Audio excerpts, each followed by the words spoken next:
Filɛbɔ an b'aw fo a y'aw dan se aw ka kɛnɛ kan mot de la semaine dɔgɔkun o dɔgɔkun an bɛ dakun yɛrɛw ta an bɛ kuma min kan min ye think peace ONG national ale ka hakililaw ye nin dɔgɔkun in na an bɛna kuma dakuruɲɛ min kan tubabukan na o de ye réconciliation ye bamanankan o ye bɛn ye nka bɛn jumɛn gɛlɛya kɔfɛ kulu fila misalila olu fila ɲɔgɔn kɔ hakililaw la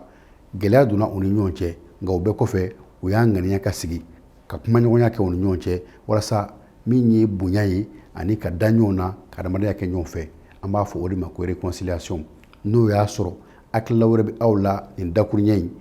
ale kɔrɔ kan a bɛ se k'o d'a ma an ka hakilila di yɔrɔ la n'o tɛ n'o y'a sɔrɔ a bɛ fɛ ka hakilila falen kɛ ni an ka équipe tɔ ye nin kuma kan walima kuma wɛrɛ kan min ni bɛn ni kelenya bɛ sirabɔ